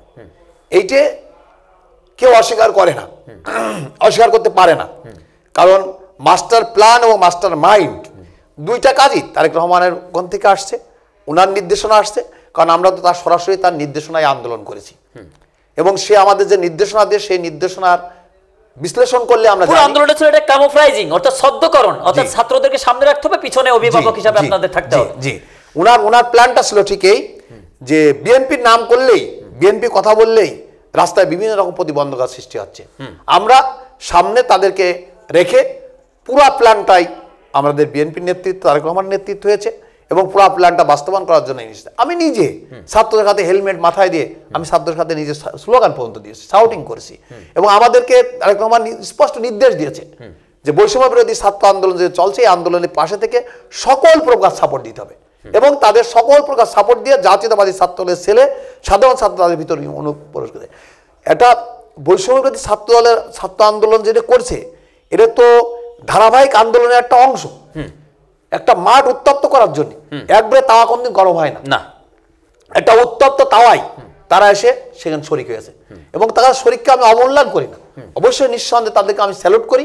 বৈষম্য বিরোধী ছাত্র আন্দোলনের যারা নেতৃত্ব তাদেরকে আমি স্যালুট করি এবং এই আন্দোলন সৃষ্টি করার জন্য যে 15 বছর ধরে বিএনপির নেতাকর্মীরা রক্ত দিয়েছে, জীবন দিয়েছে, জেল কেটেছে, অত্যাচার হয়েছে, এই সকল অত্যাচার নির্যাতনের নিষ্পেষণ এক জায়গায় যে বিস্ফোরণ ঘটেছে, সেই বিস্ফোরণ ঘটানোর সামনে যারা প্ল্যাটফর্মে ছিল তারা বৈষম্য বিরোধী ছাত্র আন্দোলন ছিল, আমি মনে করি ছাত্ররা ছিল, কিন্তু পিছনের সমস্ত শক্তি, অনুপ্রেরণা, সাহস এবং সকল প্রকার অবদান তারেক রহমানের ছিল এবং সমস্ত প্রকার প্ল্যান মাস্টার মাইন্ড না মাস্টার প্ল্যান এবং মাস্টার মাইন্ড দায়িত্ব তারেক রহমান পালন করেছে। তারেক রহমান কখনো দুর্বল হয়নি, কখনো অস্থিরতা নিয়ে আসেন তার ভিতরে, খুব ঠান্ডা মাথায় উনি বারবার বলেছে আন্দোলন সফলতা নিশ্চিত হবে। উনার এই কথাটা উনি যখনই বসে আমাদের সাথে স্কাই বলতেন, আপনারা ভয় পেন না, আন্দোলনের সফলতা আপনারা পাবেন, শেখ হাসিনা এই দেশ থেকে পালাতে বাধ্য হবে। আমাদের নেত্রী খালেদা জিয়া অনেকবার বলেছে ধৈর্য ধরুন, হাসিনাকে আরো পৌঁছতে দেন, এদেশ থেকে বিদায় নেবে। এই যে কথাগুলো, এই কথাগুলো আমাদের আরো অনুপ্রেরণা, সাহস, আমাদের আন্দোলনের অগ্নি স্পিড যোগাইছে। এটা তো অনেক গভীর কথা। ধৈর্য ধরুন, হাসিনাকে আরো পৌঁছতে দেন। পস্তি পস্তি এমন পচা পচেছে, শেখের বেটি দেশের থেকে পালায় না, শেখের বেটি দেশের থেকে পালায়নি, সশরীর পালিয়ে কান্তি কান্তি পালিয়ে যেতে হয়েছে। দীর্ঘ 18 বছর যাবৎ এদেশের মানুষ ভোটের যে সুন্দর একটা চিত্র সেটি দেখে নাই। সেই 2009 ভোটটি, 2008 সালের 29 ডিসেম্বরে ভোটটি, সেটিও কিন্তু 10% কারচুপির অভিযোগ রয়েছে, যার কোনো বিএনপিকে একেবারে নিরঙ্কুশ পরাজয়ের জন্য সেখানে 111 সরকারের নানা রকম কথা কিন্তু আসছে। সেক্ষেত্রে 4টি সংসদ নির্বাচনের প্রতিটি জায়গায় কিন্তু বিএনপির সাথে খেলা করা হয়েছে। আগামী ত্রয়োদশ সংসদ নির্বাচনের জন্য দেশের মানুষ উন্মুক্ত। 18 বছর আগের শিশুটি নিজের ভোটে নিজের এমপি নির্বাচন করতে চায় এবং ভোট দিয়ে এসে বাড়িতে নির্বিঘ্নে শান্তিমতো ঘুমাতে চায়। এমন বাংলাদেশ আসলে আনার জন্যই বৈষম্য বিরোধী ছাত্র আন্দোলনের ছাত্ররা জীবন দিয়েছে, সাধারণ মানুষ জীবন দিয়েছে। সেক্ষেত্রে আগামী ত্রয়োদশ সংসদ নির্বাচনে 300 আসনের জাতীয়তাবাদী দলের প্রার্থীরা নির্বাচন করবে। ঝিনাইদহ 4টি সংসদীয় আসন। এই 4টি সংসদীয় আসনকে আপনারা ইতিপূর্বের মতো ধারাবাহিকভাবে বিজয় দিতে পারবেন কিনা? আপনি ঝিনাইদহ 2 হরিণাকণ্ড সদর সংসদীয় আসনের ইতিপূর্বে 18 সালে নমিনি ছিলেন, কিন্তু আপনাকেও অন্ধকারে আসলে আপনাকে নিয়েও খেলা হয়েছে। আগামী ত্রয়োদশ সংসদ নির্বাচন, সেক্ষেত্রে ঝিনাইদহ এবং আপনার সংসদীয় আসন নিয়ে আপনার রূপকল্প। আপনি 18 বছর এখন যার বয়স, সে কিন্তু অদ্য পর্যন্ত নির্বাচনে কেন্দ্রে যে ভোট দিতে হবে সেটাই ভুলে গেছে। বাংলাদেশে কোনো নির্বাচনের ব্যবস্থাই ছিল না। অন্তর্বর্তীকালীন সরকার, আমাদের নেতা তারেক রহমান কিন্তু বক্তৃতায় মাঝে মাঝে বলতো, আমি প্রধানমন্ত্রী হওয়ার জন্য, বিএনপি ক্ষমতায় নিয়ে আসার জন্য আন্দোলন করছি না, আমি বাংলাদেশের মানুষের গণতন্ত্র ফিরে দেওয়ার জন্য আন্দোলন করছি, ভোটের অধিকার নিশ্চিত করার জন্য, অধিকার, মানুষের ভোটের অধিকার ফিরে দেওয়ার আন্দোলন করছি, মানুষের মৌলিক অধিকার ফিরে দেওয়ার আন্দোলন করছি, মানুষের আইনের শাসন অধিকার ফিরে দেওয়া। তারেক রহমান দেখেন, আজকে তারেক রহমান খালেদা জিয়াকে যদি মনে করতো তারা দেশের বাইরে যে অবসরে জীবনযাপন করছে, আরামে সব জীবনযাপন করতে পারত। দেশের প্রতি তাদের কি আনুগত্য, ভালোবাসা, আন্তরিকতা, শহীদ রাষ্ট্রপতি জিয়াউর রহমানের রক্ত ভাই, এটা কখনো ফেলে দেওয়া যায় না। ভোটের অধিকার মানুষ ফিরে পাবে, আমরা প্রত্যাশা করছি অবিলম্বে। গণতান্ত্রিক রাষ্ট্র ছাড়া এদেশের মানুষের মৌলিক অধিকার শাসন প্রতিষ্ঠিত করা সম্ভব না। এই জন্য যত দ্রুত সম্ভব অন্তর্বর্তী সরকারের কাছে আমি আজকে আমার এই আলোচনার মধ্যে দাবি করছি, খুব দ্রুত সময়ের ভিতরে বাংলাদেশে একটা জাতীয় সংসদ নির্বাচন হোক। সেই নির্বাচন হোক অবাধ এবং নিরপেক্ষ নির্বাচন হোক, যার যার ভোট সেই দেবে, নিরাপদে দেবে, মানে কোনো বাধাবিঘ্ন থাকবে না, তার মৌলিক অধিকার, তার ভোটের অধিকার সে প্রয়োগ করবে। আর ঝিনাইদহ নির্বাচন এলাকা 4টি নির্বাচন এলাকা, ঝিনাইদহ জেলার নির্বাচন এলাকা 4টি নির্বাচন এলাকায় 1991 সালের নির্বাচনে 4টি সিটি বিএনপি পায়। তার ধারাবাহিকতা থাকে। যখনই নির্বাচনের ব্যবস্থাকে হাইজ্যাক করা হয়েছে তখনই আমরা নির্বাচন থেকে সরে আসছি, আর নির্বাচন আমরা করিনি। তবে আমার বিশ্বাস, শুধু বিশ্বাস না, দৃঢ়তার সাথে বিশ্বাস নিয়ে বলতে পারি, ইনশাল্লাহ আগামী সংসদ নির্বাচনে 18 সালে আমরা ঝিনাইদহ 4টে সিটে আমাদের নমিনি ছিল, আমাদের সাথে ঐক্য জোট ছিল বলে একটা সিটি আমাদের জামাতের প্রার্থী ছিল ধানের শেষ প্রতীক নিয়ে। আমাদের 31 দফা ভিতরে বলেছেন যার যার অবস্থান থেকে নির্বাচন করবে, আমরা জাতীয় সরকার গঠন করব। নির্বাচনটা যার যার অবস্থান থেকে করবে। এখানে বিএনপি 3 শাসনে নির্বাচন করবে বাংলাদেশে। 3 শাসনের ভিতর তার 3 শাসন অবশ্যই আমাদের প্রিয় নেতা, আগামী দিনের এদেশের ভবিষ্যৎ, আগামী দিনে বাংলাদেশ, আমাদের প্রিয় তারেক রহমান সাহেব নতুন এবং তরুণ নেতৃত্বের প্রতি বিশ্বাস এবং নতুন তরুণ নেতৃত্ব প্রতিষ্ঠার লক্ষ্যে এই 3টে সিটি অবশ্যই সে তার নমিনি ঠিক করবে। আমার বিশ্বাস আমরা 18 সালে যারা নির্বাচন করেছিলাম হয়তোবা তাদেরকেই দেবে। আমি জেলা বিএনপির সভাপতি হিসেবে আমি প্রত্যাশা করি, আমি 18 সালের নমিনি ছিলাম, আমি প্রত্যাশা করি এই ঝিনাইদহ 2 নির্বাচন এলাকায় হয়তো আমি নমিনি প্রত্যাশা করি। পাশাপাশি আমি জেলা বিএনপির সভাপতি হিসেবে, অভিভাবক হিসেবে আমি দৃঢ়তার সাথে বিশ্বাস রাখি বাংলাদেশের মানুষ, ঝিনাইদহ জেলার মানুষ বিএনপির প্রতি যে আস্থা, বিশ্বাস, আনুগত্য, ভালোবাসা আছে, আমরা এই সাধারণ মানুষ নিয়ে যেভাবে কাজ করছি আগামী নির্বাচনে ঝিনাইদহ জেলার 4টে সিটি ধানের শেষে বিজয় হবে ইনশাল্লাহ।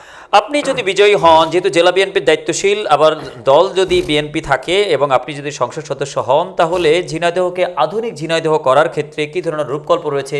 পর্যটন একটি জেলা করার জন্য এই ঝিনাইদহ নিয়ে আপনি কী ভাবনা ভাবছেন? আপনার সংসদীয় এলাকা নিয়েই বা আপনার কী পরিকল্পনা রয়েছে? 6টি উপজেলা, 6টি পৌরসভা নিয়েই এই সংসদীয় আসন, এই জেলাটি গঠিত। আসলে ঝিনাইদহ জেলা ভৌগোলিক অবস্থা আয়তনের দিক থেকে যে জেলা, অত্যন্ত কৃষি নির্ভরশীল একটা জেলা। আমাদের প্রিয় নেতা বিএনপির জেলা বিএনপির সাবেক সভাপতি, আমাদের শ্রদ্ধেয় নেতা জনতা মশহুর ভাই এই ঝিনাইদহ আধুনিক ঝিনাইদহ করার জন্য অনেক প্রতিষ্ঠান করে গেছে। বিএনপি এবং মশহুর রহমান ব্যতীত এখানে কোনো প্রতিষ্ঠান নতুন করে কোনো প্রতিষ্ঠান করতে পারেনি। এই 17 বছর তারা দুর্বৃত্ত করেছে, এখানে কোনো নতুন কোনো কিছু হয়নি। আমাদের সাবেক 4 জন সংসদ সদস্যের ভিতরতে 3 জন ইন্তেকাল করেছে, আমি তাদের আত্মার মাগফিরাত কামনা করি। আমাদের একজন সংসদ সদস্য জীবিত আছে, শহীদুজ্জামান বেল্টু সাহেব, আর 3 জনই হলো আব্দুল ওয়াহাব সাহেব জীবিত আছে, আর 3 জন ইন্তেকাল করেছে। মশহুর রহমান, শহীদুজ্জামান বেল্টু, শহীদুল ইসলাম মাস্টার 3 জন ইন্তেকাল করেছেন। 4 জন সাবেক সংসদ সদস্যই যেহেতু অগণিত রাস্তাঘাট, ব্রিজ, কালভার্ট, মসজিদ, মাদ্রাসা সমস্ত অবকাঠামো উন্নয়ন করেছে এই 4 জন সাবেক সংসদ সদস্য। এবং তৎকালীন আমাদের প্রিয় নেত্রী, দেশনেত্রী বেগম খালেদা জিয়া, সাবেক প্রধানমন্ত্রী বেগম খালেদা জিয়া। আমরা সাবেক সংসদ সদস্যদের যে অসমাপ্ত কাজ, বেগম খালেদা জিয়ার যে অসমাপ্ত কাজ ঝিনাইদহের বাস্তবতায়, সেগুলো স্বপ্ন আমরা দেখি। এবং আমার ইচ্ছা, আমি যদি ঝিনাইদহ 2 নির্বাচিত এলাকায় যে নির্বাচিত হতে পারি, দল যদি আমার নমিনি করে, আমার প্রথম ইচ্ছা এখানে কৃষি নির্ভরশীল দেশ, একটা কৃষি ইউনিভার্সিটি এই এলাকায় নাই, একটা কৃষি ইউনিভার্সিটি ঝিনাইদহে করা দরকার। আমাদের পাশাপাশি এখানে অনেক অবকাঠামো উন্নয়ন হয় নাই, যে অবকাঠামো উন্নয়নগুলো করা দরকার। এখানে গ্রামগঞ্জে যে রাস্তাগুলো তৎকালীন বিএনপির সময় হয়ে গেছে সেই অবস্থায় আছে, মেরামত পর্যন্ত করা হয় নাই। সে রাস্তাঘাট মেরামত করব। এবং শিক্ষা এবং চিকিৎসা, শিক্ষা এবং চিকিৎসা এবং কৃষি, এই 3টে ব্যাপারে আমি যথেষ্ট গুরুত্ব দেব। এবং এইখানে সন্ত্রাসমুক্ত ঝিনাইদহ মুক্ত, ঝিনাইদহ সন্ত্রাসমুক্ত ঝিনাইদহ উপহার দেব, দুর্নীতিমুক্ত ঝিনাইদহ উপহার দেব। এবং কৃষিক্ষেত্রে, স্বাস্থ্যক্ষেত্রে এবং চিকিৎসা ক্ষেত্রে, এই 3টে ক্ষেত্রে গুরুত্ব দিয়ে আত্মনির্ভরশীল কৃষি ব্যবস্থা, আত্মনির্ভরশীল শিক্ষা ব্যবস্থা, আত্মনির্ভরশীল শিক্ষা ব্যবস্থা ইনশাল্লাহ ঝিনাইদহ জেলায় প্রতিষ্ঠা করব। ইকোনমিক জোনের ব্যাপারগুলো আসলে গুরুত্ব দেখা যাচ্ছে কিনা? একটি বাড়ি একটি শিল্পের গুরুত্বটা সারা বিশ্বে কিন্তু ছড়িয়ে পড়েছে, বিশেষ করে চীনা কিন্তু একটি বাড়ি একটি শিল্প। অর্থাৎ একটি বাড়ি একটি খামার কিন্তু অনেকে করতে চায় না, কারণ যারা পড়াশোনা করে তারা প্যান্ট শার্ট পরে, শুটেড বুটেড হয়, তার সে কিন্তু চায় না সে চাষটি করতে। কিন্তু শিল্প করকার মাধ্যমে সে কিন্তু একটা কোম্পানির মালিক হতে পারে বা একটা প্রতিষ্ঠান করতে পারে। সেক্ষেত্রে শিল্প প্রতিষ্ঠানের একটি ঝিনাইদহ গঠন এবং শিল্পভিত্তিক আয়ের অর্থনৈতিক অঞ্চলগুলির প্রতি গুরুত্ব আরোপ, এটিকে আপনি আসলে কিভাবে অ্যাড্রেস করবেন? নিঃসন্দেহে আমাদের প্রিয় নেতা তারেক রহমান সাহেব বলেছেন আধুনিক বাংলাদেশ গড়বেন। আধুনিক বাংলাদেশ গড়ার ক্ষেত্রে আধুনিকতা কি? আধুনিকতা হচ্ছে এই আত্মনির্ভরশীল পরিবার গঠন করবে। আত্মনির্ভরশীল দেশ না, আত্মনির্ভর পরিবার হলেই তো আত্মনির্ভর দেশ হবে, দেশ হয়ে যাবে। আমি যদি আমার পরিবারকে আত্মনির্ভরশীল করতে পারি, আমরা সব পরিবারে যে আত্মনির্ভরশীল করতে পারি, তাহলে পুরো দেশটা আত্মনির্ভরশীল হবে। আমার চিন্তা ভাবনা আত্মনির্ভরশীল আমি ঝিনাইদহ গড়ব। আমি আত্মনির্ভরশীল ঝিনাইদহ গড়বে এভাবে, আত্মনির্ভর একটা পরিবারকে আত্মনির্ভরশীল করার জন্য যে ক্ষেত্রে পারদর্শী, যার যে কাজটা দিলে পারদর্শী হবে, সেই ক্ষেত্রে ক্ষুদ্র ঋণের মাধ্যমে বা ক্ষুদ্র কুটির শিল্পের মাধ্যমে সেগুলো আত্মনির্ভরশীল করে আমি যদি আত্মনির্ভরশীল ঝিনাইদহ করতে পারি, তা আত্মনির্ভরশীল 64টা জেলা হলে আত্মনির্ভরশীল দেশ হয়ে যাবে। এই ক্ষেত্রে আমরা অবশ্যই আমার যে চিন্তনা আছে, একটা মানুষ আত্মনির্ভরশীল হওয়ার জন্য যেটা দরকার সেটা করবে। আমাদের প্রিয় নেতা তারেক রহমান সাহেব 31 দফার ভিতরে একটা প্রচন্ড একটা ভালো জিনিস দিয়েছে, ফ্যামিলি কার্ড। যারা ফ্যামিলি কার্ড, দ্যাট মিনস উনি যেটা বুঝাইছে আমাদেরকে এবং যেটা করতে যাচ্ছে, একটা পরিবারের অভিভাবক ওই পরিবারের পুরুষ মানুষ হলেও অভিভাবক কিন্তু কর্তৃ কিন্তু কাছে মহিলা, উনি কিন্তু পরিবারের সব দেখভাল করে। একটা পুরুষ সারাদিন সংসারে কাজে বাইরে চলে যায়, কিন্তু সারাদিন ওই সংসার থেকে কাজের থেকে ঘুরে এসে বাড়ি এসে সে তার দুপুরের খাবার খায়, রাত্রে খাবার খায়। ওই পরিবার কি রান্না করবে, কি খাবে, সমস্ত ডিপেন্ড করে কিন্তু ওই পরিবারের উপরে, কর্তৃর উপরে। ওই কর্তৃর জন্য প্রত্যেকটা পরিবারের কর্তৃর জন্য একটা ফ্যামিলি কার্ড থাকবে। এই ফ্যামিলি কার্ডের থেকে তার একটা মাসে যতটুকু সঞ্চয় দেওয়ার দরকার, একটা পরিবারের জন্য কিছু চাউল, কিছু ডাউল, কিছু তেল, কিছু এই চাল ডাল তেল, এইভাবে তারপরে পরিবারে যতটুকু সাপোর্ট দেওয়া যায়, এই সাপোর্ট দেওয়ার জন্য ফ্যামিলি কার্ড পদ্ধতি চালু করবে বিএনপি ক্ষমতায় গেলে। এবং সেই ফ্যামিলি কার্ডটা আমি মনে করি একটা চমৎকার পদক্ষেপ। কর্তৃর উপর যদি প্রতি মাসে 500 টাকায় থাক, সে প্রতি মাসে 500 টাকা পায়, এই 500 টাকা কিন্তু প্রকৃতই পরিবারের কাজে লাগবে। আপনি একটা পরিবারের গার্জিয়ান যদি 500 টাকা পায়, সেই 500 টাকা কিন্তু সে বাড়ি যে বিড়ি সিগারেট খেয়ে চা খেয়ে অন্যভাবে উড়াবে। কিন্তু কর্তৃ যদি 500 টাকা পায়, এই টাকাটা পরিবার সংসারের কাজে কিন্তু কাজে লাগবে। এটা একটা এত চিন্তা চেতনা আমাদের প্রিয় নেতা তারেক রহমান মাথা দিয়ে আসছে। উনি কিভাবে মানুষকে নিয়ে ভাবে, কত গভীরভাবে হবে, এইটা একটু কল্পনা করলে কিন্তু পাবেন। জি, আমরা অনেক আলোচনা করলাম। দর্শক শ্রোতা, আগামী দিনের বাংলাদেশ, আগামী দিনের ভোটার, ঝিনাইদহের 4টি সংসদীয় আসনের জনগণ, আপনার নির্বাচন এলাকার জনগণ, সবার কাছে আপনার প্রত্যাশা, জনাব তারেক রহমানকে এই দেশে কবে নাগাদ আপনারা প্রত্যাশা করছেন? তারেক রহমান যেদিন আসবে সেদিনের ফ্লোটি বাংলাদেশে কেমন হবে? তারেক রহমান ভিত্তিক বাংলাদেশকে আপনি আসলে কি দেখতে চান? এই আপনার অভিব্যক্তির আপনার সমাপনী বক্তব্য। এখন না, আমরা সবসময় তারেক রহমান প্রতীক্ষায় আছি। তারেক রহমান যখন আমরা আওয়ামী লীগ দুঃশাসন ছিল, তখন আমরা তারেক রহমানের প্রত্যাশায় ছিলাম। এখন আমরা অধীর প্রত্যাশায় আছি। চাতক পাখির ন্যায় চেয়ে আছে বাংলাদেশের জনগণ, কবে আসবে আমাদের সেই চাতক পাখি, আমাদের সেই প্রাণের নেতা, প্রিয় নেতা তারেক রহমান। তারেক রহমান এই দেশে আসলে এই দেশে সাধারণ মানুষ, সাধারণ দিনমজুর, শ্রমিক, ছাত্র, জনতা, পেশাজীবী সমস্ত মানুষ তারেক রহমানের প্রতীক্ষা অপেক্ষায় আছে। তারেক রহমান বাংলাদেশে আসলে সেই দিন বাংলাদেশ কি হবে সেটা একমাত্র আল্লাহ জানে। সেদিন বাংলাদেশের মানুষ নিঃসন্দেহে বাংলাদেশের মানুষ একটা উৎসব পালন করবে। সেই উৎসব তো অবশ্যই আমরা চাবো। আওয়াজ জোড়া বাংলাদেশ, আওয়াজ জোড়া বাংলাদেশ, আওয়াজ জোড়া বাংলাদেশ, তারেক রহমানের বাংলাদেশ। তারেক রহমান মানেই বাংলাদেশ। এখন সমস্ত মানুষ তারেক রহমান মানেই বাংলাদেশ। একটা মানুষ হাজার হাজার মাইল দূরে এই বয়সে তারেক রহমান তার নেতৃত্ব কিভাবে প্রতিষ্ঠিত করেছে, এটা আপনি সারা বাংলাদেশ ঘুরলেই বুঝতে পারবেন। মানুষের সাধারণ মানুষকে প্রশ্ন করলে বুঝতে পারবেন। তারেক রহমান নিয়ে একসময় মানুষ খুব সমালোচনা করেছে, বিভিন্ন শ্রেণীর মানুষ আলোচনা ক্ষেত্রে সমালোচনা করেছে। এখন কিন্তু তারেক রহমান সম্পর্কে কিন্তু সমালোচনা করে না, তারেক রহমান সম্পর্কে আলোচনা করে, আলোচনা করে। কি আলোচনা করে?